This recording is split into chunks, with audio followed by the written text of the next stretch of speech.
പലപ്പോഴും പല ബിസിനസ്സുകാരും പറഞ്ഞു കേൾക്കാറുണ്ട്, സെയിൽസ് നടക്കുന്നില്ല, എത്ര വർത്താനം പറഞ്ഞാലും ക്ലോസിംഗ് നടക്കുന്നില്ല. ഇനി അങ്ങനെ ക്ലോസിംഗ് നടന്നാലും അത് പ്രോഫിറ്റബിൾ ആകുന്നില്ല, കാരണം വില കുറച്ച് കൊടുക്കേണ്ട ഗതികേടിലാണ്. കസ്റ്റമർ ഒരു സാധനം വാങ്ങുന്നതിന് മുമ്പ് 1000 പ്രശ്നങ്ങൾ പറയുന്നു. മത്സരം കൊണ്ട് വിൽപ്പന എന്ന് പറയുന്നത് വലിയ ടഫായി മാറിയിരിക്കുന്നു. കൃത്യമായ ഒരു സെയിൽസ് ടീമോ സെയിൽസ് പ്രോസസ്സോ സെയിൽസിന് വേണ്ട ടൂൾസോ ഇല്ലാത്തത് കൊണ്ടാണ്. അപ്പൊ മികച്ച സെയിൽസ് പീപ്പിൾ, മികച്ച സെയിൽസ് പ്രോസസ്, മികച്ച സെയിൽസ് ടൂൾസ് ഉണ്ടെങ്കിൽ സെയിൽസ് മികച്ചതായി നടത്താൻ കഴിയും. സെയിൽസ് പ്രോസസ് എന്താണ്?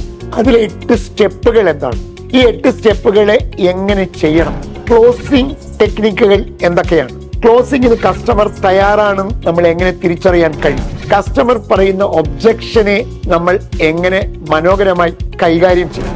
എങ്ങനെ ഒരു സ്ഥാപനത്തിന് FAQ ഉണ്ടാക്കാൻ കഴിയും? കസ്റ്റമറുമായി എങ്ങനെ ഒരു റാപ്പോ ക്രിയേറ്റ് ചെയ്യാൻ കഴിയും? സെയിൽസിന് മുമ്പും സെയിൽസിന് ശേഷവും എങ്ങനെയാണ് ഈ റിലേഷൻഷിപ്പ് മെയിൻറ്റെയിൻ ചെയ്ത് കൊണ്ടുപോകാൻ കഴിയുക?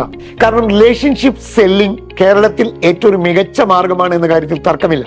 ഇങ്ങനെ സെയിൽസുമായി ബന്ധപ്പെട്ട, സെയിൽസ് മാനേജ്മെന്റുമായി ബന്ധപ്പെട്ട കാര്യങ്ങൾ ഉൾപ്പെടുത്തിക്കൊണ്ടുള്ള ഒരു മുഴുവൻ ദിവസത്തെ ഓഫ്ലൈൻ ട്രെയിനിങ് പ്രോഗ്രാം സമഗ്ര സംഘടിപ്പിക്കുന്നു എറണാകുളത്ത്. വരൂ, ഒന്നിച്ചു പഠിക്കാം, ഒന്നിച്ചു വളരാം.